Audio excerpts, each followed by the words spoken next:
Awesome. Well, I'm an addict named KP. Um, Thank you for having me. This has been an honor to have the ability to give back, practice step 12, and share my story of faith, hope, and recovery. Um, I was born and raised in Central California in a pretty mediocre middle class town. Um, you know, nothing nothing stands out when it comes to excitement or you know, amazing things happening. Um, I did come up, was raised in a home that that had a lot of adult size energy and chaos. And that, and what I mean by that is when you're a child around parents that don't have the blessing of recovery, you can be put in situations that can be difficult to understand. There was abuse in the home, when it came to verbal and physical, and which led me to be like a timid, shy, somewhat shy, um, and I tried to overcome that by being outspoken. Um, and that outspokenness was just the want for someone to like me, because I wasn't getting that attention or gratification from home. So, um, it was it became a difficult environment for a child to grow up with when it comes to learning self-esteem and just how to cope with life on life's terms. My saving grace at a young age was my grandmother. So when things would get rough and rowdy at my house, um, I immediately would put in a call to her, and she would come save me. And so I depended on her for a long time just to take me out of that chaos. Um, I home was never a place that I considered to be a peaceful area. Um, and that somewhat changed when my parents divorced, which I was in elementary school, and it was a welcoming that the divorce happened. But with that welcoming came another chapter and a different kind of hardship. One of my parents got like a Johnny Cochran, and the other one got like Better Call Sal. And so the ramifications of those decisions led to some pretty dire straits when it came to finances. Um, there was no child support coming in. Um, the parent I lived with had to resort to work two jobs to keep us in the home that we were raised in. And so there was a lot of time spent after school, like the latchkey kid. I was definitely one of those where I would make it home hours before, any adult would come home. And don't get me wrong, like we never went hungry, but there was no excess floating around. There was no money for the ice cream man. There was you know, school clothes um, were typically got at the end of a school year via the Lost and Found. And that happened for several years up until the point where um, in upper grader, that following fall, when we started school again, that upper grader found me on the playground in his jacket that he had lost the previous year. And so him and his friends made it known that, I had clothes from the Lost and Found. So I remember going home and sharing that. Like, I don't want to do that anymore. Like, kids are making fun of me because of, we're taking clothes out of here. And sure as shit, like the name under his tag underneath and the jacket was this kid's name. So it's like there was no denying it. And I don't blame my parent for that because it's what we had to do. For 3 years, for dinner, we had three choices. It was Blue Box macaroni and cheese and hot dogs. It was Top Ramen, or it was cereal. And that cereal was purchased with whatever double coupon day allowed. So the hardships were felt throughout the family. Um, and that it gave me a sense in the community I was in, it gave me a sense of unworthiness. I was around kids that had like the brand new Jordans, and that had, uh, whatever it was, the JanSport backpacks. This was early to mid 90s. So those luxury items just weren't available to us. And so it set the stage for not feeling a part of, compounded with the low self-esteem and the for lack of a better term, unloved. I know my parents love me, you know what I mean? But it wasn't the type of love that I needed as a child.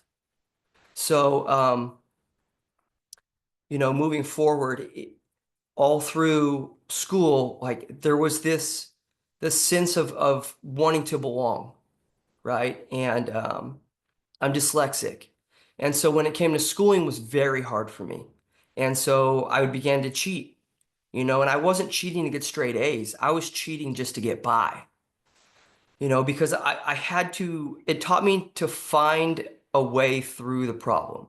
It might not have been the right way, but it was a tactic of survival. And I think that's what addiction became for me. It was just a tactic of survival.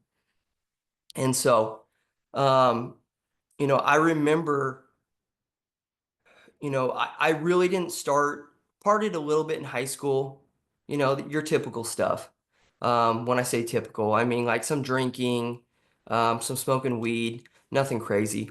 But I remember the exact time when I took a substance to numb a feeling, and that gave me like a delusional narrative that my pain could be erased, that I wouldn't have to feel what I was currently feeling at the time. Um, it was Christmas Eve of 2002. And we always went over to this certain grandparent's house on Christmas Eve. And 3 days prior to that, my best friend was killed um, in a car accident. So here I am, 18 years old, um, premature, or excuse me, immature for my age, didn't have any coping skills, and my best friend is killed. So, and this was at the same time in those early 2000s that pharmaceutical companies were just pumping painkillers, right? It was we had a friend whose parent worked in the drug industry. So we had pencils, notepads, t-shirts, backpacks with all these certain drugs on it, pharmaceutical drugs. And the one popular at the time were all painkillers. So it was told to us, um, take two of these and have a drink, have a beer, and you won't have to drink a bunch of beers, but it will take, it will get you to your desired effect, right? And so I remember I had two painkillers for it was days, right? And then for some reason I took them to this holiday because the last thing I wanted to do was be around people. The last thing I wanted to do was be around joyous um, family members that didn't understand me or the pain that I was currently experiencing. And so I walked in the house, and my grandmother embraced me and told me she was sorry for the passing of my friend, and I immediately lost it. And I became embarrassed. And I remember beelining it to this bathroom that was on the backside of her kitchen. Um, and I immediately took those two. And it wasn't much longer when I reemerged that that pain and anguish had gone away, you know, and that light bulb that I flipped that switch, I opened that door and crossed that boundary that like, oh wow, here's a solution. I was looking for a solution and here it is. And so, without having any other healthy coping skills to fall back on, that became the recipe for many years to get through pain and anguish. Um, I don't, it's hard for me to think of like quote unquote war stories or certain instances out running around like because when I used and got high or drank, like I used for a reason. Like I was trying to numb memories and feelings, and I became pretty good at it. So when it comes to like reminiscing about stuff, like I was trying to brainstorm for this meeting, and like I couldn't think of anything because like I literally killed those fucking memories. Like I literally wiped them out. Now, if I'm sitting with someone and we're talking about the old days and like I get some clues and I'm like, oh yeah, that can spark something. But just drawing on old memories, like I was pretty good at getting high. I was pretty good at achieving that desired effect of numbing my pain. And that continued on for about 16 years. So as things progressed and the as we now know, those pharmaceuticals are highly addictive. People started to die. And one fact is I've been to more friends' funerals than I've been to weddings. I've known 18 people that have succumbed to this disease. Number 16 is coming up on a year. And that one hit me hard. Like I've been thinking about it the last couple months that it's coming up on his anniversary. And it's just crazy that my friends have been dying for almost 20 years from the disease of addiction. And so, you know, but I never woke up in the gutter. I never was homeless, but my mind was on a skid row level consistently. You know, the I literally made myself manic depressant, just going up and down on the hunt to get high. Um, it's something that I look back on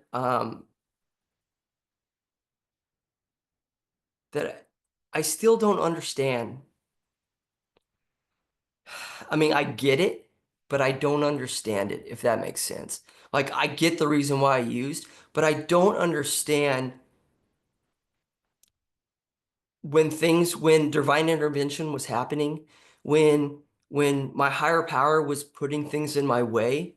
I don't understand why I wasn't taking those opportunities to change my course, right? I've been taught that, if you're on a train headed in the wrong direction, the fastest way to change that direction is to get off the train. Because the longer you head in that direction, the more expensive it's going to be to turn things around. And like I rode that train for a long, long time in the wrong direction. And it cost me relationships when it came to friends, when it came to girlfriends, when it came to intimate moments with my family. Um, you know, I just don't have those memories of certain situations because I was so numb. And so,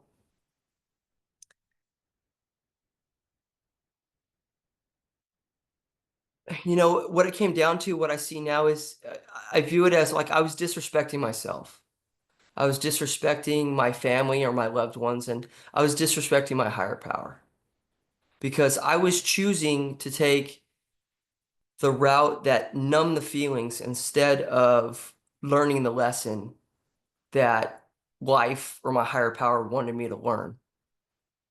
And so, therefore, my higher power kept on putting those lessons in front of me, and I kept on failing them, and they kept on, and it was like a rinse and repeat cycle. And years went by where, un unmanageability was like a weekday. You know, there, eh, I just, I would tread water just enough to get by.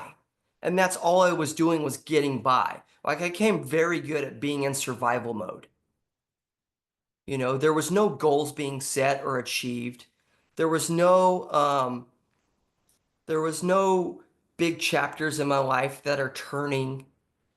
Um, I had other friends that were, that were getting married, that were having children, buying their first home. Like those things were non-absent.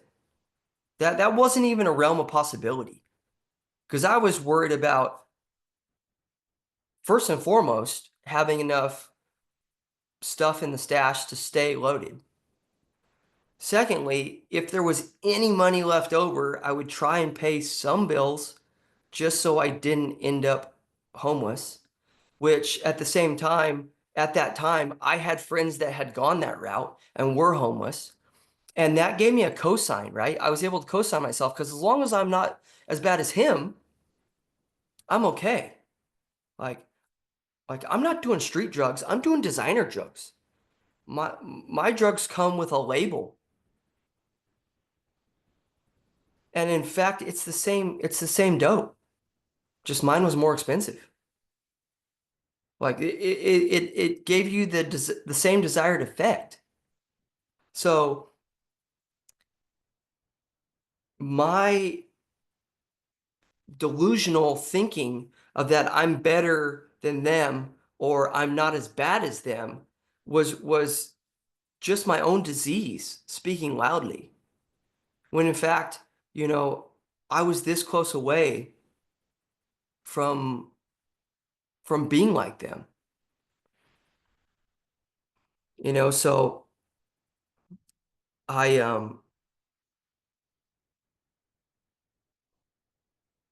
you know, I was thinking back on this. I never had like a big epiphany, a moment, that set my course in action. But I will tell you that I did have a wake up call, and I somehow, some way, I scrapped by and made it through school. I got a job in the industry that I went to school for, and this is my first like career position, and I'm out of town on my first work trip, out of state. And I end up, and I've never been in trouble with the law before, and I end up catching a charge. And it was somewhat of a wake up call because what I was charged with like wasn't even my flavor. I just couldn't say no if it was offered. And so part of that deal was uh, that the prosecution's deal was if I completed a 1 year drug program, which I would do from home, they would like shred the case. Like there would be no evidence of it. So I'm like, yeah, sure, sign me up. And at this time, I was a really big heavy marijuana smoker. And so they're like, "Do you have any questions?" And I was like, "Yeah." And this was another state, mind you. It wasn't California. So I was like, "Do you guys have medicinal marijuana?" And they're like, "Yeah, as long as you have a prescription and that's not the charges you're here for, you're good to go." And I'm like, "Cha-ching!" Like I have to just lay low off everything else, and I can still smoke weed and be fine. Um, at that time, I was growing weed. I only listened to reggae music. I was, I was totally in that lifestyle, right? Um, didn't leave the house without a bottle of Clear Eyes in my pocket, or cologne, like gum. Like I had the whole kit, right before I left that house. And so it was such a big part of my life, and that's how I made it through day by day. I remember thinking, like coming to terms with like, I'm gonna have these things in my pocket the rest of my life. And thinking like, I don't know how people do it without it. Like, how do you get through your day without being loaded? How do you get through your day without numbing what is life is throwing at you? So, um, fast forward, I get in this program, right? And I'm doing this program. Part of the program is I have to go to 12-step meetings. Well, so I'm doing it for like 6 months. I'm like halfway into it. And then I'm like, you know what? I got that itch again and I want to party. It's a weekend and I want to party with my buddies. And I'm like, you know what? I did some homework and I'm like, fuck it. I'll party on Friday.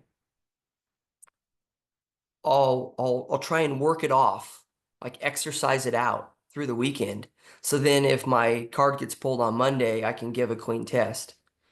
Because I had to do random urine samples. And so my roommate at the time was running half marathons. So I was like, I'll just do that with him. So for the next couple months, that's what I was doing. Like the insanity, right? The insanity of I've been given a free out. I've been given this this don't go to jail and pass go Monopoly card. All I had to do was just smoke weed and you're cool. Within a year, you could go back to all the debauchery that you've been doing in the last 15 years. But so I would party on Friday and and I was always a little too smart for my own good. I think most addicts are. Like addicts aren't stupid. Like we know how to survive. And so I knew that if I tested on Friday, there's a good chance that I wouldn't get called for a test on Monday. So then I could maybe party on Saturday too, as long as I ran with my roommate. And so I even trained and did a half marathon with the whole motivation that I could still be using drugs as long as I worked it out. Like, you know what I mean? Exercised it out of my body until one day that didn't work. And I got a call from the PO from out of state and was like, hey, do you have a prescription for this? And I'm like, oh, yeah.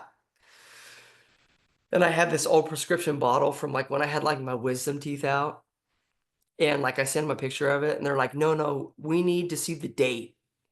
And I was like, oh, well, so I sent them a date and then like, this prescription's like 6 years old. I'm like, yeah, I just, and they're like, check it out. Like, this is strike one and you don't get a strike two. Like, strike two is we file your paperwork for prosecution and you're going to have to come back to this state and serve out the sentence. And I'm like, fuck that. It's 120 degrees in that state. The prison where I would go, they wear all pink jumpsuits and live in military tents without AC. Like, I ain't cut out for that. So, at that point, I had this wake up call where, I was still going to meetings, getting my card signed, my court card signed. And this wake up was like, yo, like you might need what they're talking about in this room. You might not have gone to some of the depths that some of these others have gone to. But the fact is, you're only one decision away of meeting them. I was considering my bottom being higher than someone else's, and I was comparing myself to them, and that was my disease winning. Because when I compare myself to someone else, like it's for I'm lacking something, right? I want to fill that void and feel better about myself. So, you know, I started to pay attention.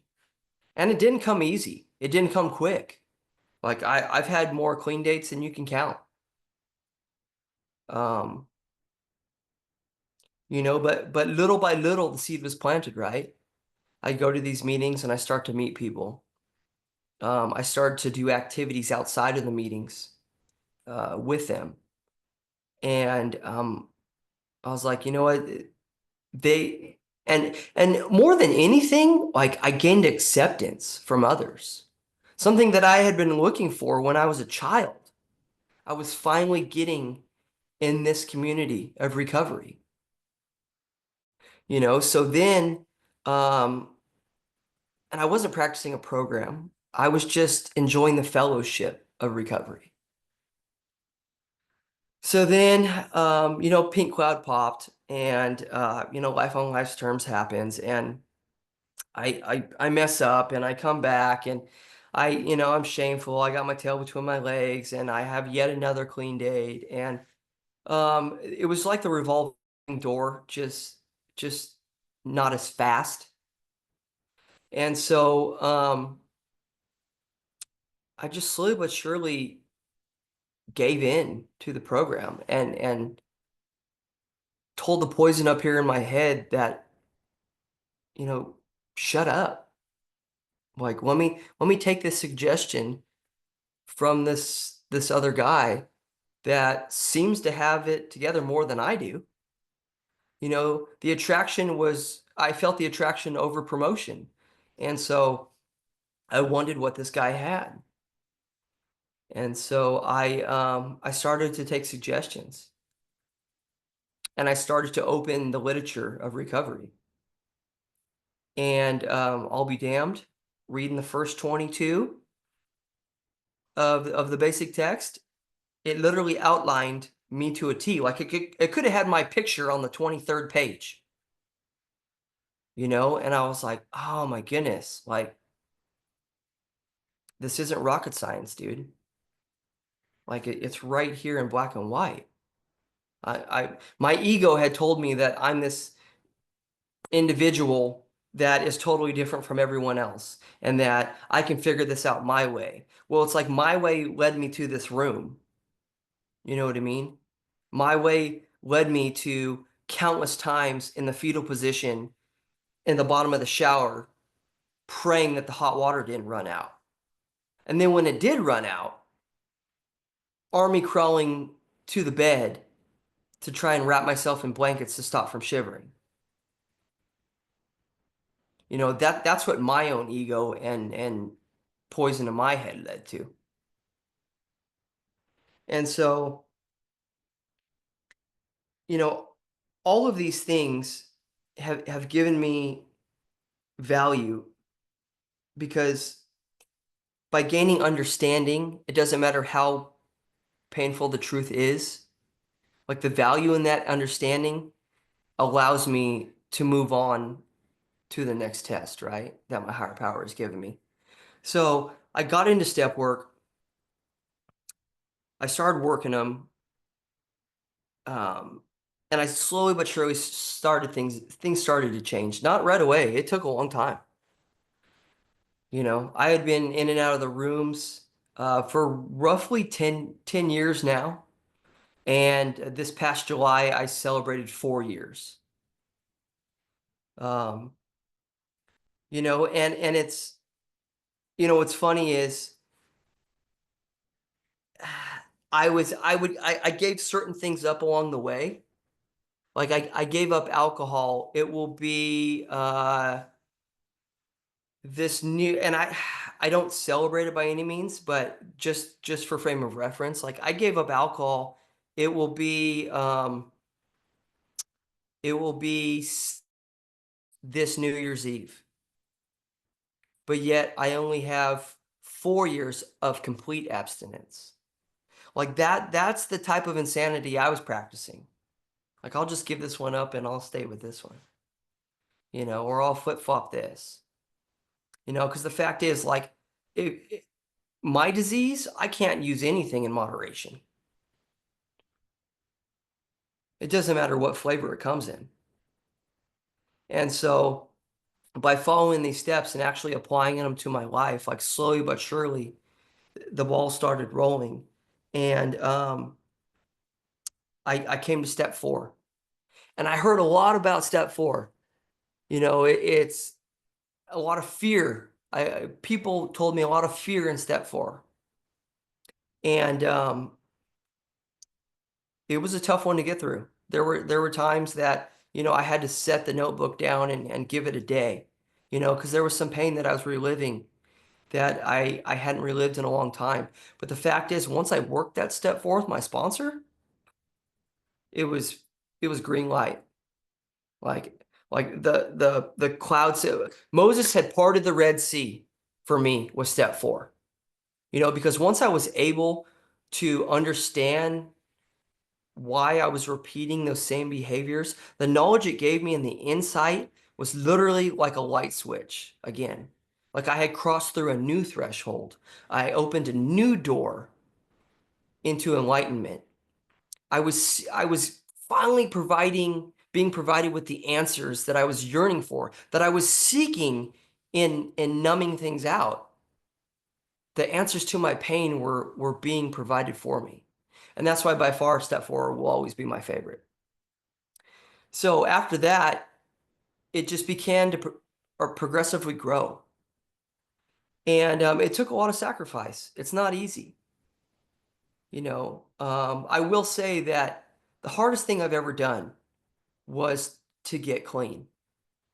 One of the easiest things I've ever done is to stay clean. And that is because I now have the tools through the program of recovery I know how to navigate life on life's terms. Like the literature for me is literally answers to the test. Like it's like a Cliff Notes version of how to make it through whatever I'm going through. And the fact is, I still fall short today. But I know now I have those answers. And if I get desperate enough, all I have to do is open that answer key. And sure as shit, it's going to be right there in black and white what I need to do. It's up to me to actually put that into action.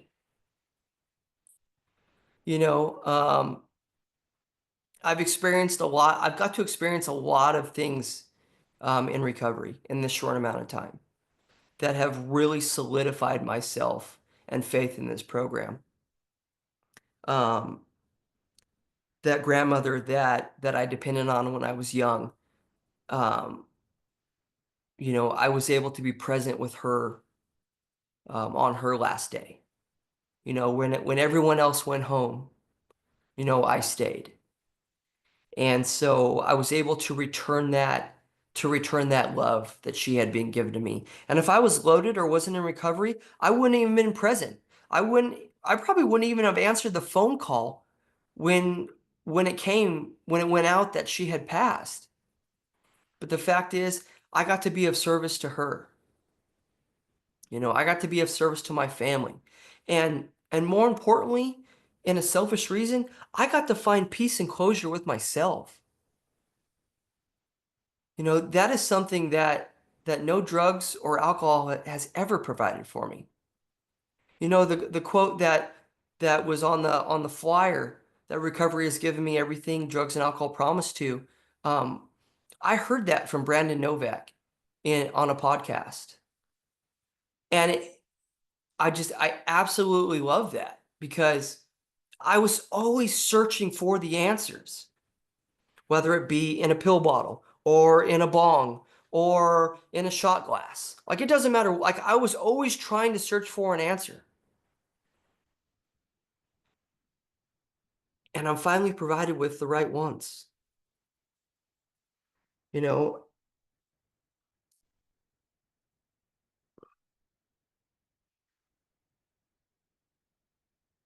it's hard to say. It's hard to say how far I can look into the future if I don't have recovery. Because the fact is, I could probably go a week or two, you know what I mean, without shit falling apart. But the fact is, I don't have the luxury of acting on my character defects today. Like my responsibilities are bigger than myself. You know, um, today I focus on being the parent that I needed as a child. Because I was raised with my mom's insecurities and my dad's bad habits. And so that created like a Tasmanian devil. And for me to keep that Tasmanian devil locked up away, like I have to work a recovery program. Like I've tried everything else. Like name it, I've tried it. You know, I ran half marathons so I could still use dope. Like that's fucking insane. Like now I now I exercise because it makes me feel good. And it gives me peace of mind knowing that I'm bettering my body along with bettering my mind and spirit through recovery. Through working a recovery program, I've been able to build and strengthen my relationship with my higher power. I was raised in the church when I was young, so I had a concept of my God. Um, but while I was using, I felt ashamed to rely on him. I felt ashamed I didn't want to pray because it was disrespectful to ask him for something, knowing deep down inside what I was doing was wrong. And so through recovery and shedding those guilt and shame and eternal feelings of unworthiness, I've been able to create this open communication with my higher power. And, I'm at a point now in my life where when my God talks to me, I listen. I compare it to if my wife were to call, I talk to my wife every day, right? And if she were to call me and my caller ID didn't work, if I said hello and I heard her voice on the other line, I would instantly recognize it's my wife. And through continuous communication, I've I've been able to establish that type of relationship with my higher power. When he speaks to me, I instantly know what he's saying. It doesn't always mean that I like what he like what I'm hearing, you know, and often it takes me time to check my ego and stay in God's will and not my own. But I know the results of staying in my will. I know where that gets me. I know that my higher power lately has had me in two chapters. It's either a lesson or a test, right? So, and if I don't learn that lesson, he's going to continue to give me the test until I pass it. It doesn't matter if it takes one time or 100 times. He will continue to put forth that test in a little different light in front of me until I pass that test over and over and over. If I pray for something and I feel that nudge on my shoulder and I ignore that nudge, what comes next is supposed to come next. That pain, anguish, um, frustration, anxiety, that is supposed to come because my ego is in the way. My perspective is wrong. If I change my perspective and look at my situation from a different light, I start applying the spiritual principles that this program has taught me, everything is more manageable.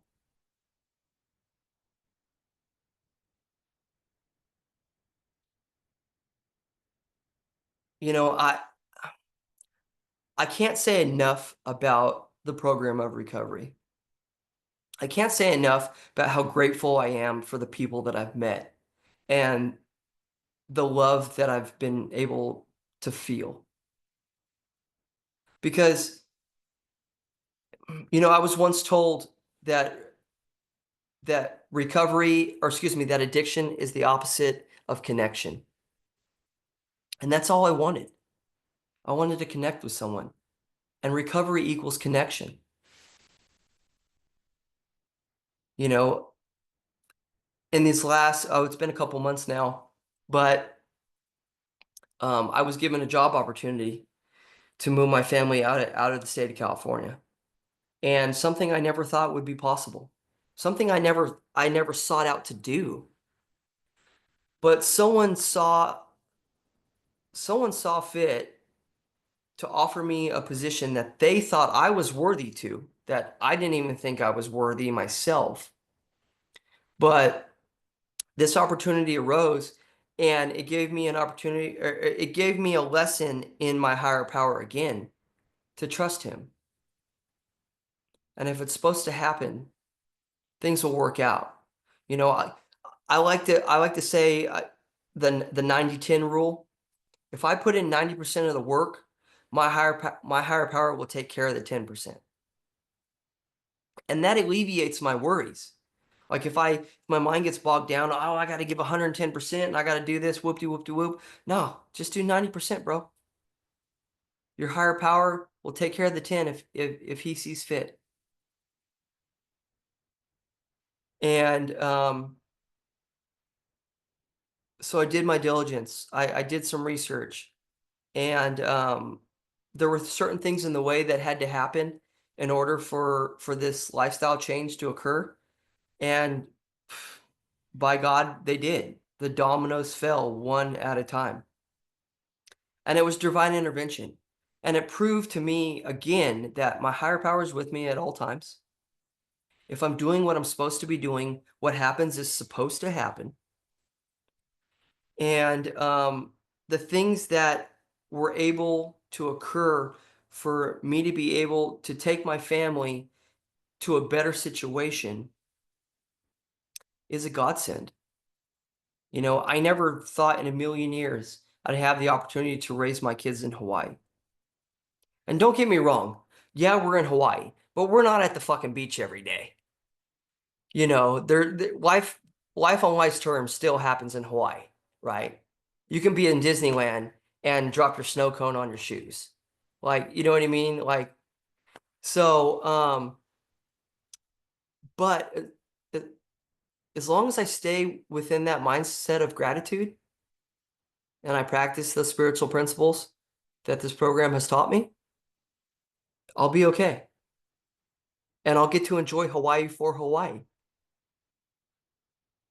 You know, the ability to provide something for my kids that I didn't have the luxury of um, has been one of the greatest gifts of recovery for me. Um,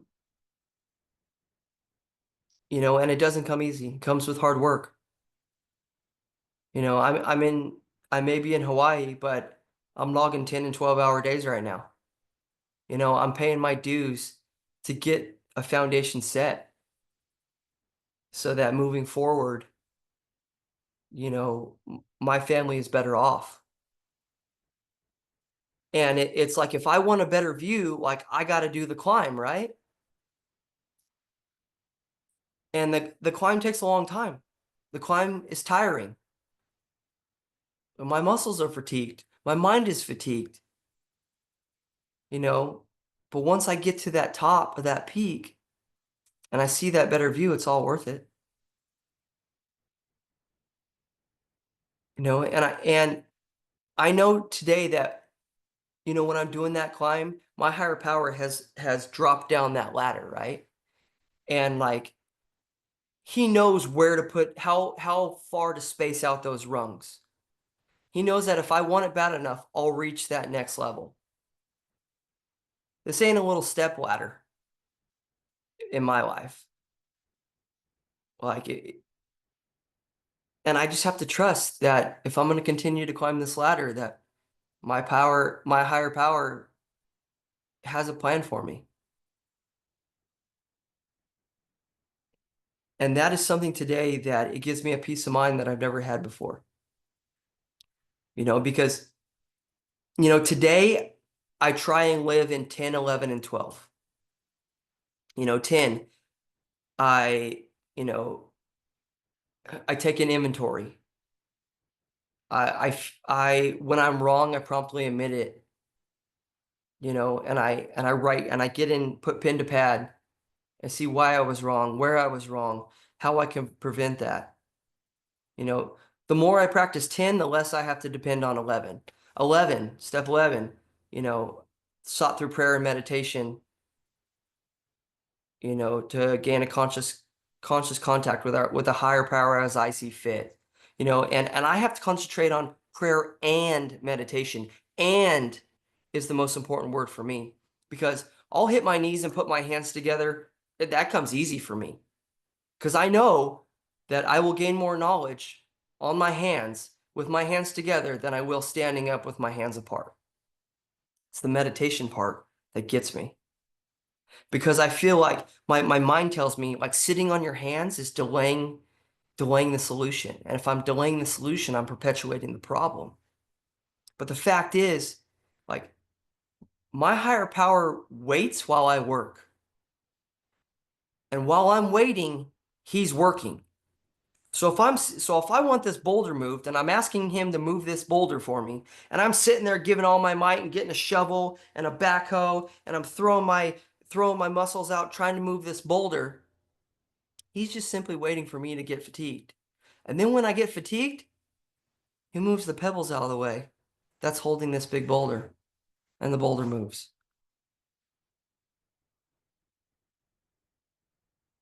Finally, I try and live in number 12, you know, finish out number 12, and that's a being of service. You know, it's been an honor to talk to you guys. And by being of service, you know, I show up to meetings. Um, I practice the spiritual principles of this program, not necessarily for you, for me, not the people that I come in contact with. Yes, they benefit because I'm not the poisonous asshole that my mind is naturally programmed to be. But by working the spiritual principles that this program has taught me, I can navigate things without pulling my hair out. I don't have the anxiety that I once did. My gratitude, making a gratitude list comes a lot easier.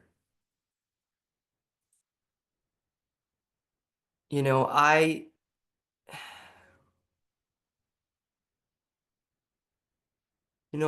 gotten to a point in my life um, where the desire to use has been lifted, you know, and that's the only thing that the literature promises, is that if you work this program, the desire to use will be lifted. But I've gotten to this point in my program where that's only the beginning for me. Like I want everything recovery has to offer. I want everything that life is on my higher power sees fit. My biggest fear in life is not fulfilling my full potential that my higher power has set out for me. You know, I think I truly believe that everyone is given specific talents by their higher power. It's up to us to develop those specific talents for the betterment of others. And if I can focus on that, helping others with my specific talents, I'm living the dream. Like, I can manage my life. You know, I can enjoy the little things, like sitting on the porch swing with my children. You know, it's a life that I never saw coming. It's a life that I never saw myself deserving. It humbles me. It's a true blessing to be able to put the chaos of addiction behind me.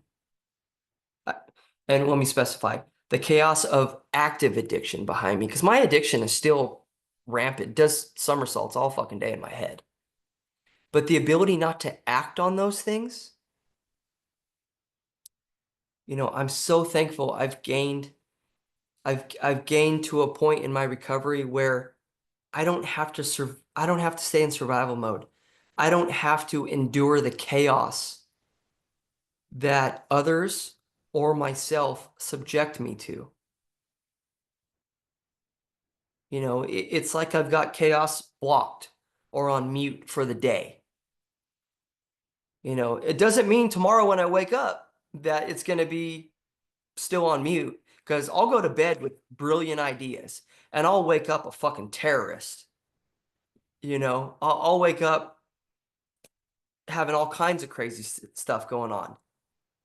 And it's at that time I make a gratitude list of 1, 2, and 3. I did it this morning, actually. After I make that gratitude list, you know, it helps me just stay focused on the here and now.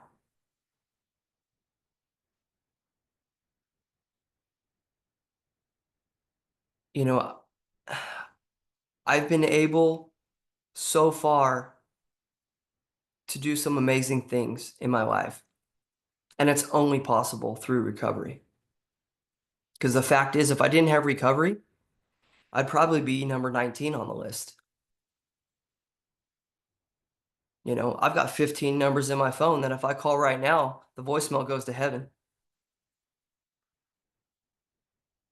You know, and I don't I was never afraid to die. You know, I was just afraid to get hurt in the process. And today I don't live that way. Today I get to experience the true joy of life. And I have all that to owe to recovery. You know, there's nothing else that has given me that green light to live life like recovery has. So so I don't continue to ramble on. You know, I think I'll finish it with that, you know, if you or someone is struggling, you know, my suggestion would be to get connected into recovery. And I don't have it all together, by all means. Like, I moved and left my home group. I moved and left my my my foundation. You know, I haven't found a new home group here yet. I've got 3 kids, 7, 18 months, and 6 weeks. I don't have enough time in the day, you know. But the fact is I can fall back on what I've been taught. And that's what's been getting me through so far. That's not going to last me forever. I have to get connected. I know that if I want this train to continue to move in the right direction, I have to make connections here in my local recovery groups. You know, because, you know, I might call a friend on the East Coast and there's a 6-hour difference. Like, there's certain aspects of my life that aren't possible because of where I am physically. So I have to get my ass in gear. I have to get established in finding a home group and becoming accountable and attending meetings, in-person meetings. That's what I have to do. That's what's worked for me. You know, I love Zoom meetings. I love the ability to sign on anywhere at any time. But for me, having to take time out and physically go to another place and dedicate my full focus of that hour, hour and a half to recovery is unmatched. It serves me like nothing else does. Seeing all the pamphlets, seeing all the literature, hearing the stories, like that's what brings it home for me today. That's what keeps me grounded in this program. And I've got to continue to practice that and get back there to that point.